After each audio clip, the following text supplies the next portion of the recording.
Boa tarde, boa noite, bom dia, na paz do Senhor Jesus Cristo. Começando agora a nossa live de hoje de reflexão bíblica, trazendo hoje a exposição de Hebreus capítulo 12. A gente vai de uma forma expositiva, versículo por versículo, tema e subtema, contidos no capítulo 12 da carta aos Hebreus. Ainda há tempo de você compartilhar esta live, hoje ao vivo apenas pelo Facebook, daqui a pouco ela estará também no YouTube e no Instagram. Há tempo de você compartilhar com seus contatos, seus amigos, seus irmãos de igreja, para que mais e mais pessoas possam compartilhar desse momento de reflexão na palavra de Deus. Eu volto daqui a pouco, depois do hino. Boas-vindas, pastora doutora Maria Badia dos Santos. Deus abençoe. Então vamos lá a um hino nessa tarde, enquanto você se prepara, quem sabe abre a sua Bíblia no seu smartphone. Acho que não, que você precisa dele para acompanhar a live, mas a sua Bíblia física, abra em Hebreus capítulo 12.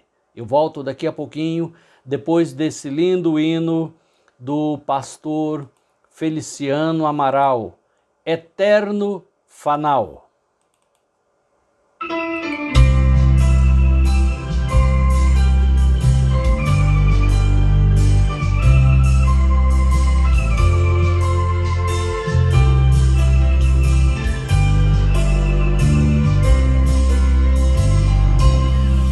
Noite azul, céu sereno, num barco pequeno, vou deslizando no mar,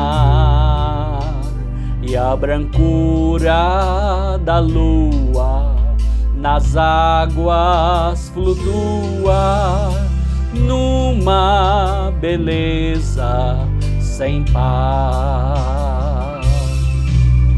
De longe parece ouvir-se uma prece no vento, nas ondas, na espuma que envel emoldura o caminho que passa o barquinho, seguindo as estrelas que o guiam do céu.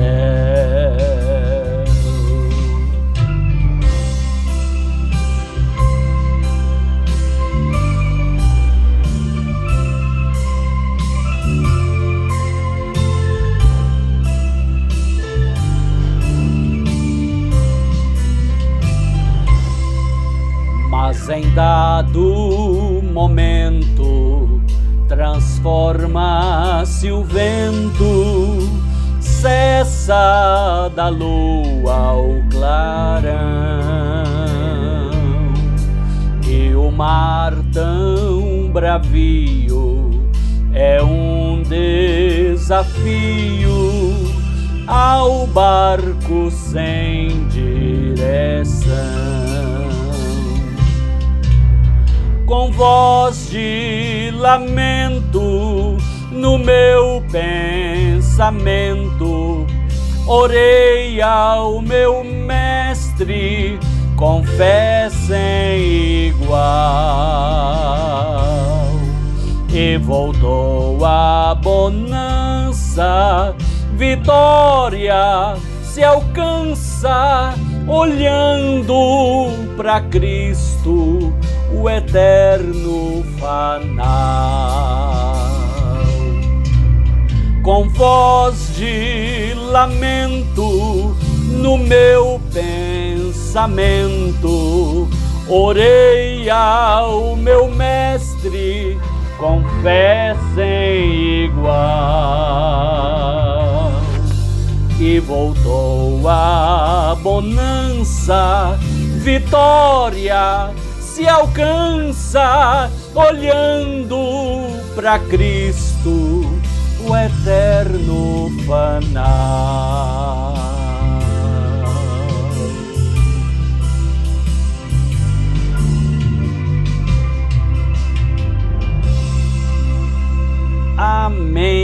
graças a Deus, olhando para Cristo, olhando sempre, como vai dizer num ponto desse capítulo 12 da carta aos Hebreus, a exortação do Espírito Santo através do escritor aos Hebreus, olhando fixamente, firmemente para Jesus, o autor e consumador da fé. Glória a Deus. Vamos então, enquanto coloco aqui um fundo musical, só um minutinho.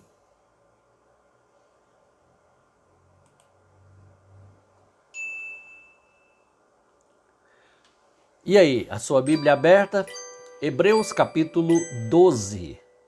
Esta carta foi escrita, não sabemos por quem. Alguns supõem que tenha sido Paulo, a maioria dos estudantes da Bíblia supõe que foi o apóstolo Paulo. Outros que tenha sido Apolo ou Barnabé, mas na verdade é que não sabemos. Os cristãos do primeiro século e os pais da igreja, que foram aqueles líderes que sucederam os apóstolos lá no primeiro e segundo século, sabiam quem escreveu aos Hebreus. Por isso, a receberam, a legitimaram como uma escritura canônica digna de pertencer à Bíblia, ao conjunto dos livros sagrados. Mas nós não sabemos. Mas nós sabemos que foi Deus quem inspirou e que sua mensagem é para nós. Isso é o mais importante. Talvez por volta do ano 64, 67, depois de Cristo. Boas-vindas a Gláubia Dias. Boas-vindas, irmão Gil Santos. Boas-vindas, irmã Sara Melgaço. Abraço a toda a família. Boas-vindas, Tereza Ferreira, aí no Paraná. Vi lá as fotos do netinho. Deus abençoe. A família está toda em alegria, né? Com a chegada de mais um membro, de mais um integrante. Também pastora Maria Badia e todos os que estão chegando e que vão chegar para essa live, sejam bem-vindos. Então vamos, Bíblia aberta na carta aos Hebreus, capítulo 12. Deus tem muito a falar a nós nessa tarde através desse capítulo, que vai levantar vários temas e dentro dos temas, subtemas para a nossa reflexão. Muito bem, abrindo aqui. Eu estou acompanhando esta exposição, tomando para uso duas versões da Bíblia em português.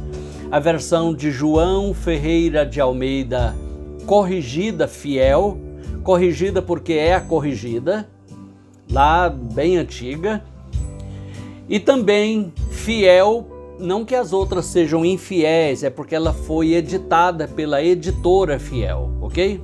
E também estou usando em paralelo a King James Version, KJV, King, Rei, James, Tiago, versão, a versão do Rei Tiago. Uma versão das línguas originais, hebraico, aramaico e grego, para a língua inglesa, de 1611. É uma das versões da Bíblia para línguas não originais mais antigas que temos em mão e também muito bem elaborada, porque foi feita às custas ao patrocínio do rei Tiago da Inglaterra, que patrocinou o trabalho de vários eruditos, estudiosos, entendidos das línguas originais durante alguns anos para que resultasse nessa versão ainda hoje a mais usada no mundo, porque é a mais usada em todo o mundo da língua inglesa. E tem ela em português do Brasil, atualizada. Vamos estar comparando aqui os dizeres de cada uma. Muito bem, então vamos lá.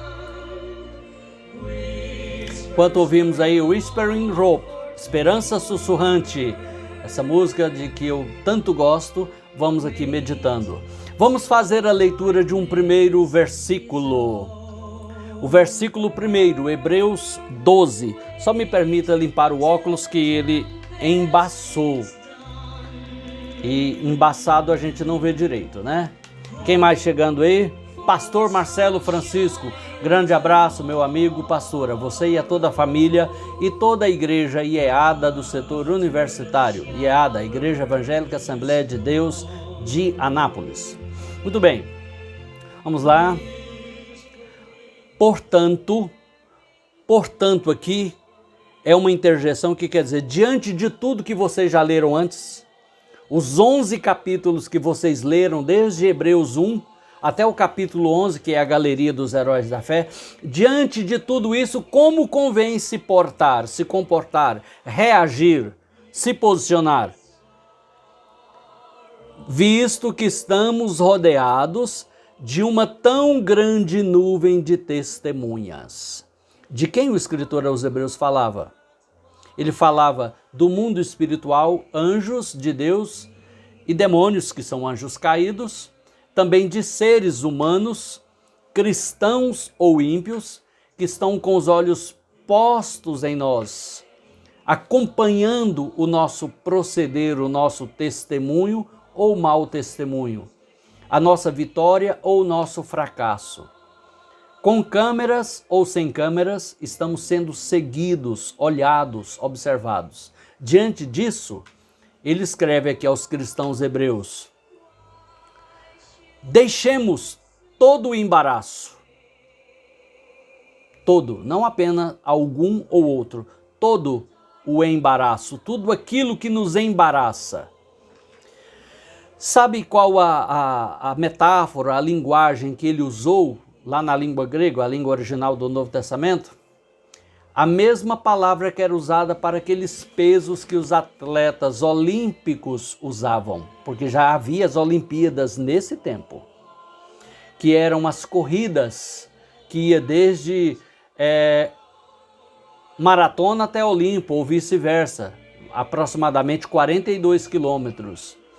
E muitos atletas, eles treinavam com pesos amarrados ao corpo, parecendo um crossfit, né? Para que no dia da competição eles pudessem, sem os pesos, ter uma desenvoltura muito maior. Então agora o escritor o escritor aos Hebreus diz, é hora de deixar os pesos, os embaraços. Porque é hora da carreira, de correr. É o momento da corrida, agora é valendo. Então a gente não pode se embaraçar com nada. Deixemos todo o embaraço, todo o peso e o pecado que de tão perto nos rodeia. Na versão King James diz assim: e o pecado que nos atrapalha e nos envolve. Na outra versão diz, nos assedia. O pecado está aqui à nossa volta. O pecado está muito perto de cada um de nós. Por quê? Porque ele está na nossa natureza decaída, que nós precisamos fazer morrer, mortificar a cada dia. Bem-vinda, irmã Eide, bem-vinda, irmã Édula. Deus avisou a Caim lá no começo, quando Caim estava irado, revoltado. Deus disse, o teu desejo será contra ti, e a ti cumpre dominá-lo, porque senão o pecado jaz à porta. Deus avisou a Caim. Caim desobedeceu, matou seu irmão e cometeu o primeiro homicídio, na verdade um fraticídio, matar o irmão, mas não sem antes Deus o avisar, o advertir. Por quê? Porque o pecado está tão perto de nós, nos rodeia, nos envolve, e cabe a nós decidir, ao sermos tentados, pecar ou não pecar.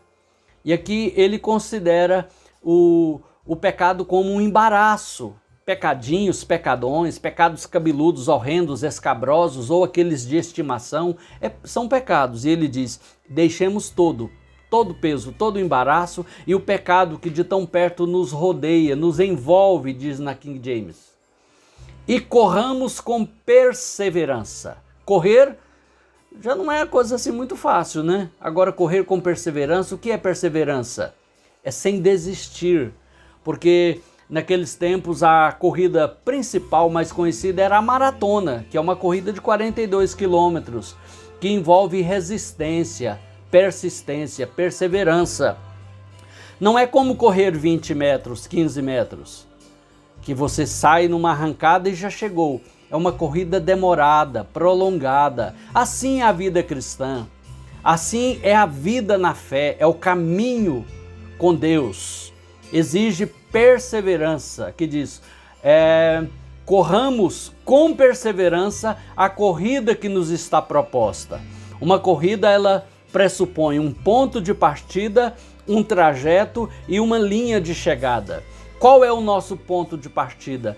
O dia em que nós entregamos a nossa vida a Cristo, nos aliançamos com Ele, nos comprometemos com o seu propósito, com o seu reino, com a sua vontade, para uma vida de obediência e serviço. É o ponto de partida. E o meio, o percurso, o trajeto, é o nosso viver diário, o nosso caminho, que fala de testemunho, de modo de vida. E a nossa chegada é aquele momento em que nós vamos estar nos encontrando com o Senhor Jesus quando Ele voltar, e haverá então o fim dessa carreira, porque agora nós não vamos correr a carreira da vida cristã, nós vamos viver física e eternamente com Cristo no céu, num corpo de glória, e para nunca mais nos separarmos. É a nossa linha de chegada.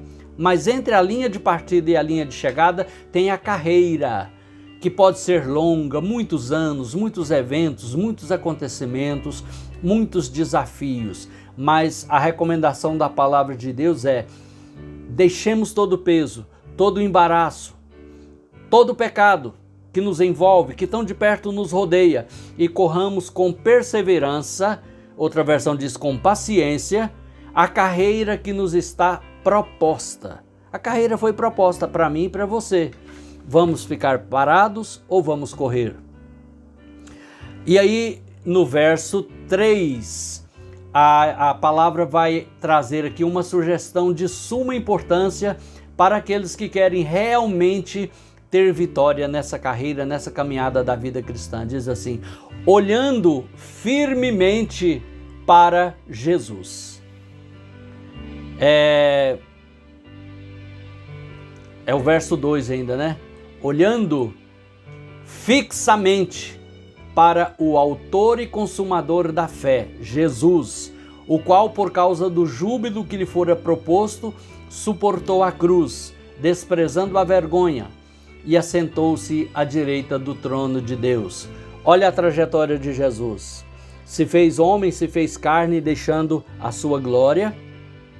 Passou por tudo que passou desde o seu nascimento, de ser contido, o divino contido dentro de um humano, e esvaziando a si mesmo e não usurpando o ser igual a Deus, mas vivendo todos os limites da dimensão humana decaída.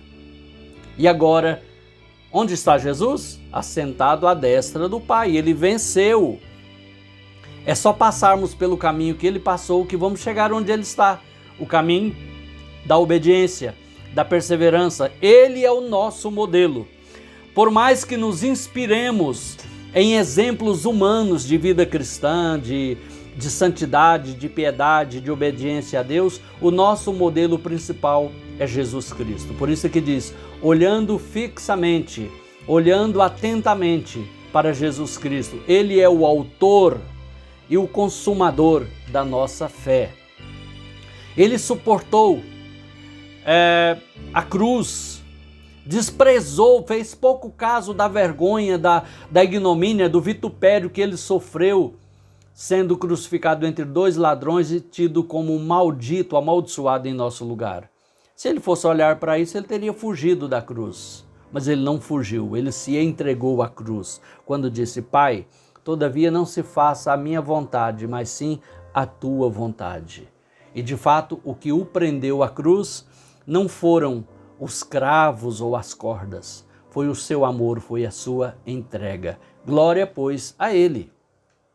Vamos ao verso 3. Aqui diz assim, vou ler na corrigida. Considerai, pois, aquele que suportou tais contradições dos pecadores contra si mesmo, para que não enfraqueçais desfalecendo em vossos ânimos, ou em vossa alma, diz na King James. Então o que diz? Refleti profundamente sobre aquele que suportou tamanha oposição dos pecadores. Você tem ideia, minha irmã, meu irmão, de quanta oposição Jesus teve que suportar dos pecadores à sua volta? O espancando, o esbofeteando, cuspindo, insultando, desprezando, amaldiçoando. E ele sendo Deus e puro, sem pecado. Mas por causa de nós, a questão não é o que Jesus passou, é por quem e por que ele passou e onde ele está. Aqui diz, olha, e está sentado à direita do trono de Deus. Isso é o que importa. Jesus venceu, ele disse, tende bom ânimo, no mundo passais por aflições, eu venci o mundo. Ele venceu. E como venceu? Desprezando a afronta e a oposição dos pecadores. Olha, nós também, quanto mais perto de Deus nós estivermos e mais compromissados com a sua palavra e com os princípios do reino de Deus, maior será a oposição do mundo, quer dizer, dos pecadores contra nós. A gente vai ser zombado, talvez, em muitos casos, perseguidos, vamos ter tidos por quadrados, antiquados, ou retrógrados, né, que é outra palavra para quadrado, antiquado. Vamos ser tidos como caretas, como gente chata, né? Vamos ser zombados, em alguns lugares até mesmo perseguidos até a morte por causa da nossa fé. Mas a questão é onde queremos chegar. Jesus chegou à destra da majestade nas alturas. Aqui diz que ele assentou-se à direita do trono de Deus. Ele venceu. E ele é o nosso modelo. Nós devemos olhar fixamente para ele. Aqui diz assim, refleti profundamente sobre aquele que suportou tamanha oposição dos pecadores contra a sua própria pessoa, é Hebreus 12:3, na King James Version, para que não vos fatigueis, tampouco desanimeis, as provas revelam o amor do Pai. Então, aqui o mais importante é não desanimar, não desfalecer. Continue sempre avante, como diz a letra de um hino. Prossigamos para o alvo. Irmãos, nós estamos passando dias ou um tempo muito difícil de uma calamidade mundial por causa da pandemia, por causa do novo coronavírus e por causa da Covid-19, que é o quadro infeccioso causado por esse vírus, que resulta em uma grande crise econômica, financeira, de deslocamento, de produção, de geração de riquezas, de sustento pessoal, de isolamento social e até mesmo espiritual. E o que nós devemos fazer? Nos preparar para coisas piores que virão, conforme a palavra de Deus nos adverte. Precisamos estar prontos, preparados para combater até o último instante e até o último limite, porque é isso que diz aqui no verso 4 de Hebreus 12. Olha comigo aí na sua Bíblia, por favor. Ora, na guerra contra o pecado, e tudo isso que acontece é guerra contra o pecado. Por quê? Porque é o pecado que causou todos os males da humanidade. Todos os males da humanidade é consequência do pecado, não é de um pecado, ou do meu ou do seu pecado. É da pecaminosidade humana e da maldição da terra em consequência disso. Então é do pecado como uma predominância na humanidade, não um ato isolado de um ou outro. Então diz aqui, na guerra contra o pecado, você está em guerra? Está em guerra contra o pecado? O verdadeiro cristão está e sempre estará em guerra contra o pecado. Ainda não tendes resistido até o extremo de derramar o próprio sangue, ou não tendes combatido até o sangue? Ou tem? Talvez algum dos meus irmãos e irmãs internautas que acompanham tenha apanhado, tem sido espancado, ensanguentado por aí, eu não estou sabendo, mas em geral não temos. Aqui no Brasil não. Nos dias atuais não. Muito raramente alguém é perseguido fisicamente por causa do Evangelho e por não aceitar o pecado predominar. Mas é para isso que devemos estar prontos. Pode vir aí tempos muito difíceis nesse tempo do fim que antecede a volta de Cristo, e nós podemos sermos perseguidos até o ponto de um espancamento ou de derramar o próprio sangue para não negar a Cristo e os valores do Evangelho na nossa vida. Você já chegou a esse ponto? Não? Então se prepare. Se prepare, porque isso faz parte da corrida, da carreira que nos está proposta. Verso 5. E estáis esquecidos da palavra de encorajamento que ele vos dirige como a filhos, dizendo: Filho meu, não desprezeis a disciplina do Senhor, nem desanimeis quando por ele sois repreendido. Pois o Senhor disciplina quem ama e educa todo aquele a quem recebe como filho. Então, em outras palavras, mesmo o sofrimento na vida do cristão, as lutas, o combate, as perseguições, as adversidades, tudo isso faz parte de um processo que Deus permite. Não é que Deus planejou isso, Deus ficou lá fazendo planos de coisa ruim para a nossa vida. Não, Deus tem planos bons. Ele diz, olha, eu é que sei que pensamentos que tenho para com vocês, pensamentos de paz, para vos dar o fim que desejais. Deus está sempre, permita a gíria, bolando coisas boas para os seus filhos. Mas por causa da nossa desobediência, da nossa teimosia, da nossa resistência, Ele permite que nós também sejamos educados, sejamos disciplinados através do sofrimento. Por quê? Porque Ele é Pai. E aqui o texto pergunta, pois o Senhor disciplina quem ama e educa a todo aquele a quem recebe por filho. Se suportais, verso 7, as dificuldades, aceitando-as como disciplina, Deus vos trata como filhos. Ora, qual filho que não passa pela correção do seu pai? Seja uma correção no nível de uma exortação verbal, da privação de um prazer, o chamado castigo, vai ficar sem isso, ficar sem aquilo, ou até mesmo da disciplina física com amor e moderação adequada à idade e à gravidade da falta. É claro, estou me posicionando aqui totalmente anti-lei da palmada. Eu levei palmada, varada, cintada, e glória a Deus pela vida dos meus pais. Eu os amo mais ainda por isso, porque eu precisava. Quem não me conhece que me compre, eu precisava disso. Também quando precisou ou precisei, eu repreendi até mesmo fisicamente a meus filhos. É claro que se você tem a expertise e as suas crianças proporcionam a oportunidade apenas de uma disciplina verbal, dê glória a Deus por isso, né? Mas se precisar, Deus nos disciplina como filhos. Que filho que o pai não corrija, então não é pai, ou não é filho. Mas se Deus é nosso pai e nós somos filhos, pode esperar que haverá repreensão, haverá disciplina, haverá a vara da correção, inevitavelmente. E o verso 8 pergunta, mas se estais sem orientação, que é o primeiro nível da disciplina, da correção divina, é a orientação, é aquilo que nós estamos recebendo nessa tarde, nesta hora, através da sua palavra, orientação. Para quem é obediente, um coração tratável, ensinável, inclinado a atender a palavra de Deus, basta se orientar, não vai precisar chegar lá nas outras vias, não é mesmo?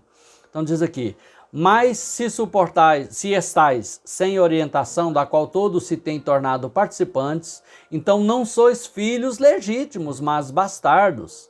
Além do mais, tínhamos nossos pais humanos que nos educavam, e nós os respeitávamos. Quanto mais devemos toda obediência ao Pai dos Espíritos, para então vivermos? Talvez o pai do escritor aos Hebreus já tivesse morrido, seu papai e a sua mãe, por isso que ele diz, tínhamos, no pretérito, como quem não tendo mais. Mas tendo você os seus pais vivos ou não, E se você conviveu com eles e recebeu essa instrução, essa educação, tenha sido aquela falada verbalmente, brandamente, ou aquela não tão brandamente, fisicamente, você vai se lembrar que você teve que se dobrar, que se sujeitar a ela. Não foi? E aí o escritor pergunta, como não nos sujeitaremos muito mais ao Pai dos Espíritos para então vivermos? Por quê? Porque a obediência e a resposta obediente à correção de Deus é fator de vida, é fator de longevidade, que é a vida física prolongada, e é fator também de sobrevivência espiritual. Porque o rebelde e o desobediente não terá parte no reino de Cristo. Está muito claro isso na palavra. Não importa de que escola teológica você veio quanto à doutrina da segurança da salvação. Mas a palavra é muito clara. Segui a paz com todos e a santificação, sem a qual ninguém verá o Senhor. A gente vai ler isso daqui a pouco. Então vamos adiante. Agora já estamos no verso 10. Porquanto nossos pais, os pais segundo a carne, nos disciplinavam por um espaço curto de tempo. Quanto foi? Não sei, até 10, 12, 15 anos, 18. Até que idade que você ficou de castigo? Que você, quem sabe, até apanhou? Assim, responde só para você mesmo, nem para quem está perto aí não. Mas foi pouco tempo. Veja bem, se você já está com 40, 50 anos, quanto tempo que você não leva uma corretiva do seu pai e da sua mãe mais, não é? Quem sabe hoje você que está fazendo isso aos seus filhos. Foi pouco tempo. Mas aqui diz, olha, da melhor forma que lhes parecia. Cada um fez o melhor. Talvez o melhor de um não foi o melhor de outro, né? Mas eu quero acreditar que todo pai e mãe, quando vai corrigir os filhos, eles querem fazer o seu melhor. É claro que às vezes o melhor ainda é muito ruim, né? Mas é muito bom aprender a fazer sempre o melhor. Diz aqui, Deus, entretanto, nos corrige para o nosso bem maior. Outra versão diz, para aproveitamento, a fim de que possamos participar plenamente da sua santidade. Vamos somar e vamos fechar a conta? Para ser participante da santidade de Deus, e santidade é a ética do Espírito Santo, é a ética divina, para sermos participantes da sua santidade, sem a qual ninguém verá o Senhor, diz aqui em Hebreus, nós precisamos sermos corrigidos, porque a gente já nasceu em pecado. Estamos rodeados tão de perto pelo pecado. Somos influenciáveis a pecar. Gostamos de pecar. O pecado é bom. Se não for a disciplina de Deus, quem falou que pecar é ruim? Que não dá prazer? Quem falou que não é atrativo? É claro, claro que é. Por isso, nós precisamos da correção dos limites colocados por Deus na sua palavra, quando Ele nos disciplina para o nosso bem maior, diz aqui, a fim de que possamos participar plenamente da sua santidade. Verso 10. Vamos agora ao verso 11, Hebreus 12. Se você está... O áudio está bom? Está ouvindo aí o fundo musical? Está baixinho, né? Se você está compreendendo ou então não está compreendendo, se manifeste aí nos comentários, porque eu quero aprimorar de maneira que possa ser bem compreendido e possa colaborar com o seu entendimento e discernimento na palavra de Deus. Vamos então ao verso 11. Toda correção, quais? Todas. Toda correção. De fato, no momento em que ocorre, não parece ser motivo de contentamento. Quem é que fica alegre? Ser corrigido. Fica triste porque ou está sendo constrangido pela correção, ou porque fica triste porque reconhece que errou e lamenta o seu erro. Então não parece ser motivo de alegria, de contentamento, mas de frustração. Mais tarde, no entanto, depois que você elabora por que passou por aquilo, em que aquilo contribuiu para a sua vida, mais tarde, no entanto, produz fruto de justiça e paz para todos aqueles que por ela foram disciplinados. É o caso. Pensa que eu pulava de alegria quando meu pai e minha mãe estavam me disciplinando com uma vara de amora, porque eu havia aprontado de novo, às vezes pela terceira vez naquele dia. Já falei demais, né? Estou produzindo provas contra mim mesmo aqui, né? Como se diz na linguagem jurídica. Então, não, eu não tinha alegria, não tinha prazer. Mas hoje, refletindo sobre o sentido, o significado e a importância da disciplina, eu sou grato a Deus pela vida dos meus pais, que com o que sabiam, com o que podiam e com o que pensavam ser o melhor, me disciplinaram. Porque senão, eu não sei o que teria sido, né? Ainda que foi por um pouco de tempo só. Vamos ao verso 12? Sendo assim, tudo que a gente já refletiu aqui agora nos 11 versículos, como a gente deve se posicionar? Porque toda palavra de Deus para nós exige uma resposta, um posicionamento. Não tem como você ficar neutro. Olha, não, Deus não quer isso não, Ele quer que você se posicione. E qual é o nosso posicionamento? Sendo assim, fortalecei as mãos enfraquecidas e os joelhos vacilantes. Mãos e joelhos, porque mencionou essas partes do nosso corpo. É claro que não está falando no sentido físico, porque basta um pouco de academia, de exercício físico e você vai recuperar o tônus muscular, Mas não está falando de mãos no sentido literal, mas figurado. Mãos falam de quê? Fala de obras e caráter na Bíblia. Então, o caráter deformado, as obras injustas devem ser abandonadas e o caráter restaurado e as obras de justiça devem ser recuperados, fortalecidos. E diz de joelhos vacilantes. Por quê? Que atleta que vai correr uma maratona, 42 quilômetros, que era a corrida de Olímpia até maratona, com o joelho vacilante? Não suporta. Você mal consegue andar dentro de casa ou até o carro com um joelho vacilante, quanto mais uma maratona. Tem que fortalecer. Talvez uma fisioterapeuta, um preparador físico pudesse ir junto a um acompanhamento médico ortopedista, sugerir técnicas de fortalecimento do joelho, fisicamente falando. Mas os joelhos na Bíblia apontam para caminho, decisão, caminhar, o modo de vida, escolha, decisão. Escolha, joelho vacilante, fala de pessoa com a mente dividida, que disse Tiago, não alcança nada, não vai a lugar nenhum gente assim, com a mente dividida. Joelho vacilante, é para cá ou para lá, aí na dúvida não vai para lugar nenhum. Aqui diz, fortalecer, verso 12, tornai a fortalecer as mãos enfraquecidas e os joelhos vacilantes. Como estão os teus joelhos e as tuas mãos, meu querido irmão, minha querida irmã?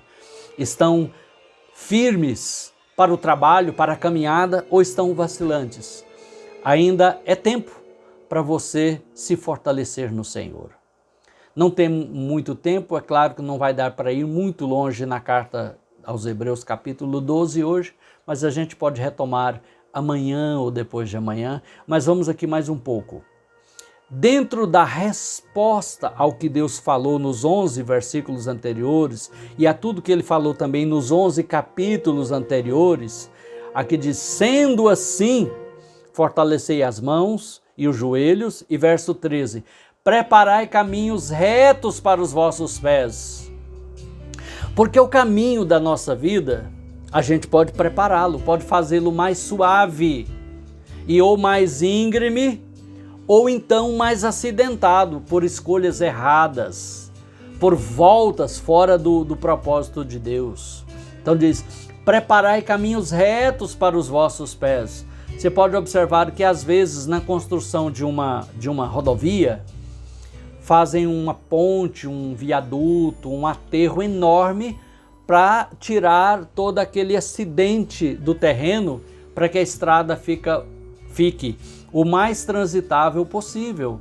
Assim também nós devemos fazer na nossa vida, evitando o mal, como fazia Jó, havia na terra de Uz, um homem justo, íntegro e temente a Deus, que se desviava do mal, cujo nome era Jó. justo, íntegro, temente a Deus e que se desviava do mal. Nós devemos desviar do mal e mais do que isso, diz a palavra do Senhor, evitar toda a aparência do mal. Então diz aqui, preparai caminhos retos para os vossos pés, para que aquele que manca não se desvie.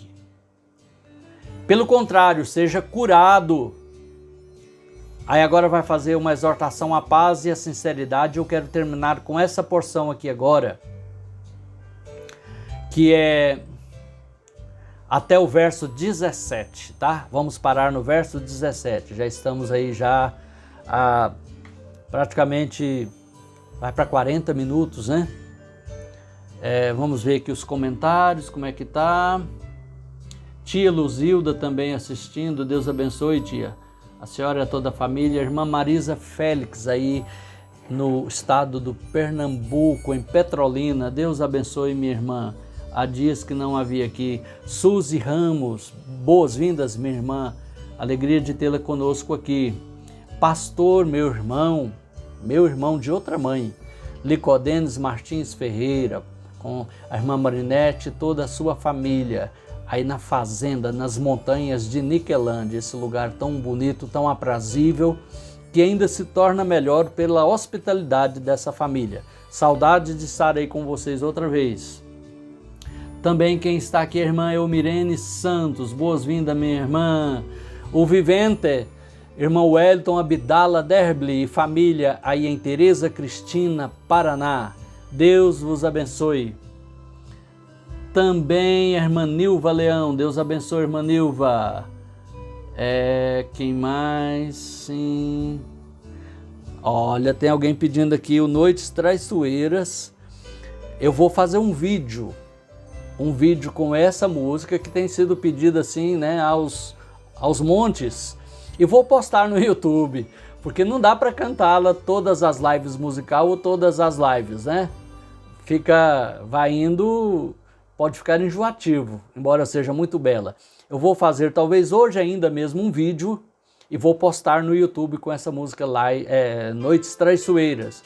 Aí quando quiser ver é só ir lá de novo. E você ainda pode compartilhar, né, porque é curtinha, aí 4 minutos, com aqueles que também apreciam, ok? Então vamos terminar aqui, passando agora aos versos 14 em diante, 14, 15, 16, 17. 4 versículos e terminamos. Esforçai-vos para viver em paz com todas as pessoas e em santificação, sem a qual ninguém verá o Senhor. Ah, pastor, tá diferente. Porque a King James Version, na Almeida, diz assim, seguir. Seguir aí fala de um objetivo, né? Esforço. Seguir a paz com todos e a santificação, sem a qual ninguém verá o Senhor. Não diz sem as quais, mas sem a qual. Por quê?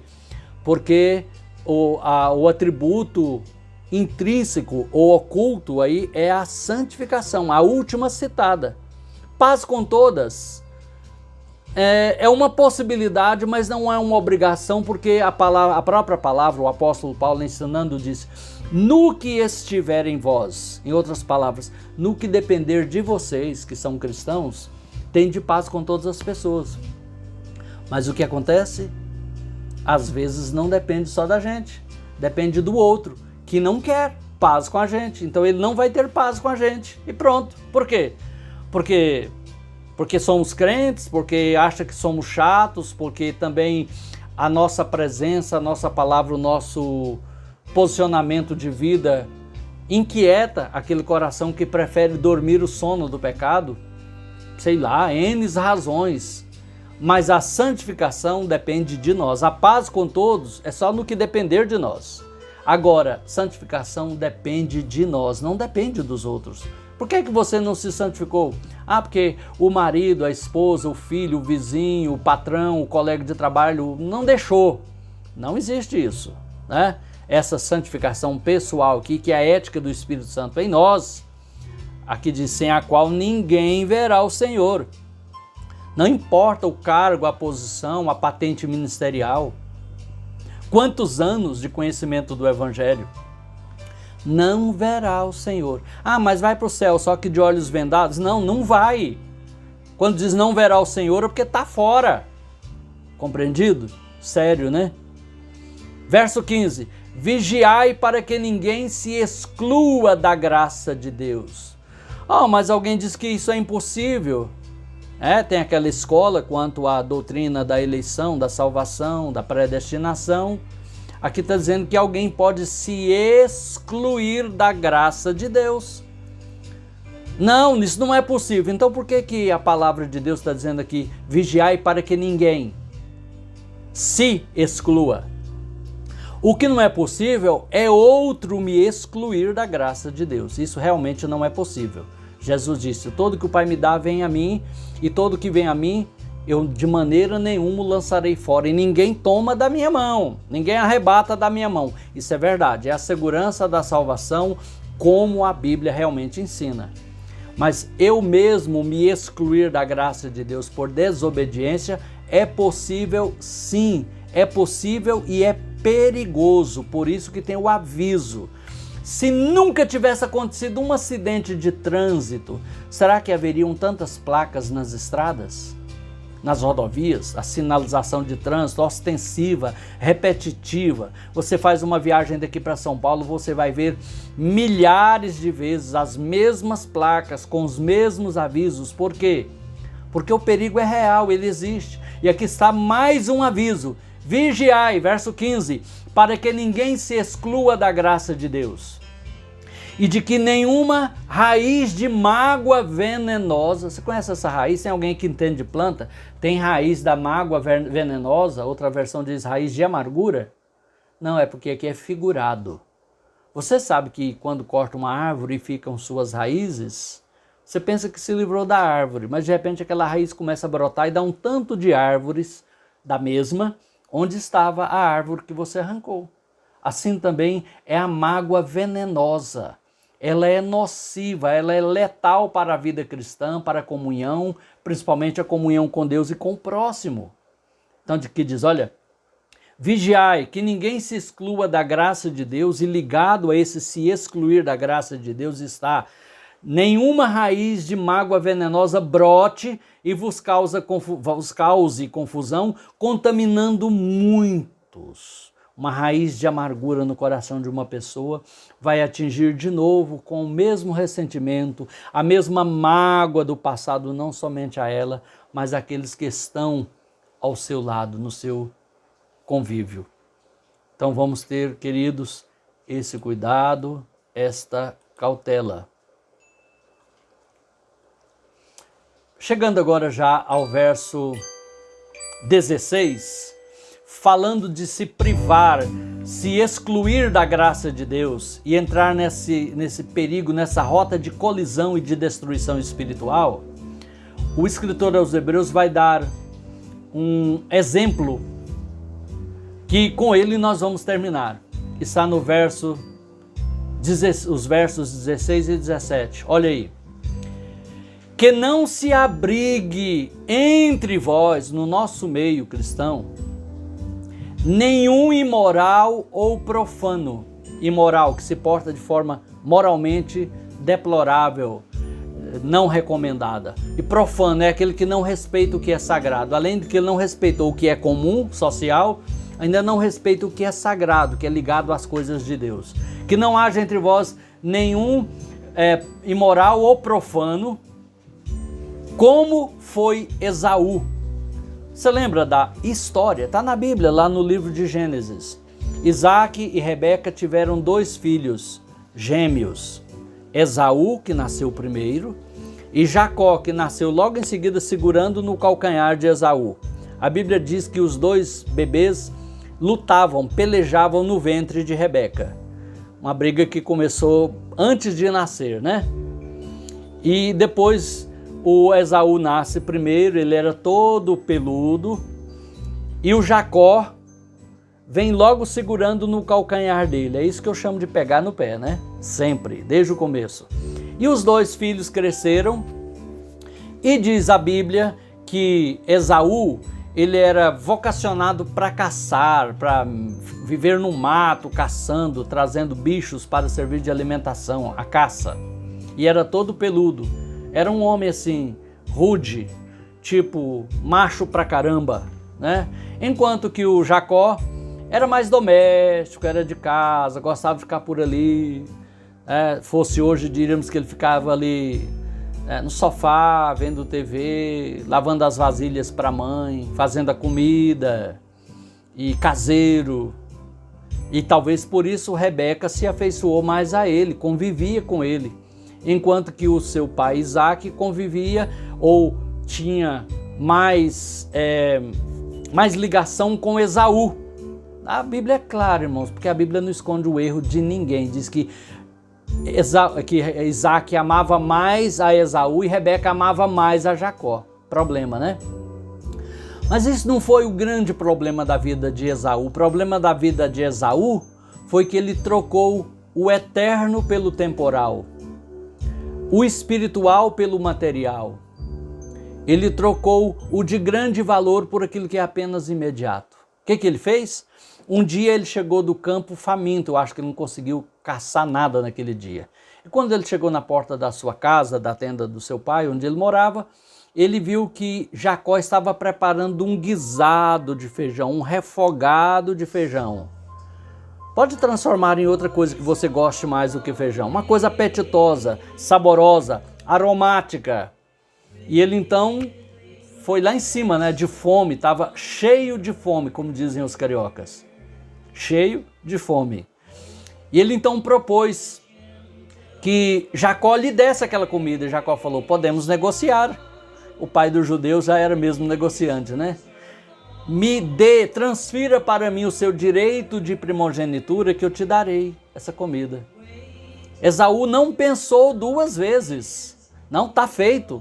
Direito de primogenitura é depois, é que não sei quando meu pai for morrer, eu acho que ele vai demorar a morrer, então a minha fome é agora, é hoje, é aqui, eu quero nesse momento, e trocou a sua bênção de primogênito, que tinha um significado espiritual importante e de honra. Ele foi profano, ele não considerou aquilo que era sagrado, porque fora o Senhor Deus que estabeleceu a primogenitura naquela aliança. E aqui diz que ele vendeu seus direitos de herança como filho mais velho, que era a primogenitura. Verso 17. E assim, bem sabeis, todo mundo que lê a Bíblia sabe o que aconteceu, que quando mais tarde quis herdar a bênção, no dia da morte de Isaac, seu pai, foi rejeitado e não teve como cancelar a sua decisão, apesar de ter buscado a sua bênção desesperadamente. A Bíblia diz que não alcançou lugar de arrependimento, na outra versão, ainda que com lágrimas o tivesse buscado. Então, irmãos, olha, as advertências, os avisos da palavra de Deus são solenes e para o nosso despertamento espiritual. Diante de tudo que temos lido, que temos aprendido, que temos descoberto da vontade do Senhor para nossas vidas, nós precisamos responder afirmativamente, positivamente, com uma tomada de posição. Esta palavra que quero deixar para você nessa tarde, já vendo aqui que já vai para 50 minutos, eu não vou me prolongar mais, mas quero convidar você agora para orar juntos. Vamos orar juntos? E amanhã, permitindo o Senhor, outra vez estaremos aqui para uma live, quem sabe uma live musical, ou quem sabe a continuação desta exposição de Hebreus 12. Porque do jeito que eu faço a exposição, a gente toma tempo, são muitos detalhes, temas, subtemas. Se você está gostando, diz. Se também não está, pode dizer, fique à vontade, a nossa amizade não vai acabar por isso. Mas também diga, né, o que pode melhorar, o que pode mudar, tá? Porque o meu alvo é sempre fazer o melhor para mais e mais pessoas serem abençoadas. Vamos orar? Querido Deus, em nome de Jesus, eu te agradeço por esta tarde, por esta hora, por esta oportunidade e por este meio tecnológico de comunicar a Tua palavra, de expor a Tua palavra aos corações. Ajuda, Senhor, que mais e mais vidas sejam alcançadas e abençoadas por ela. Alcança agora cada lar, cada família que estão acompanhando ou que irão acompanhar. Ó Deus, que esses canais de comunicação digital, criados, inventados pelo ser humano, possam servir de bênção, de canal para a Tua bênção, para a Tua palavra chegar a muitas vidas. Visita agora os lares onde há pessoas enfermas, enlutadas, em apertos financeiros, também precisando da direção do Senhor, ou em fraqueza espiritual, as mãos estão cansadas, os joelhos estão vacilantes, o coração dividido. Oh Deus, ajuda, desperta também, Senhor, aqueles que estão com o coração brotando a raiz da amargura venenosa, que sejam curados, sejam sarados, Senhor. Que nós venhamos, Senhor, aprender mais nessa tarde com o Teu Filho, Senhor Jesus, o nosso modelo, o nosso exemplo, o nosso mestre. Perdoa-nos os pecados, aumenta-nos a fé, segura a nossa mão, Senhor, até que cumpramos essa caminhada. Em nome de Jesus. Amém. Vem a bonança embala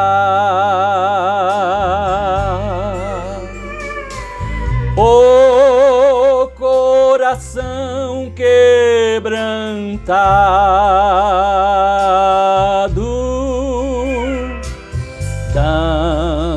dando-lhe calma sem par. Ó voz de amor que me vem embalar meu coração, vem, Senhor, confortar. Deus te abençoe no nome de Jesus. Até amanhã, se Deus quiser. Percebi aqui a entrada do meu irmão Orlando e da minha mamãe Maria. Deus abençoe vocês. Um grande beijo no coração.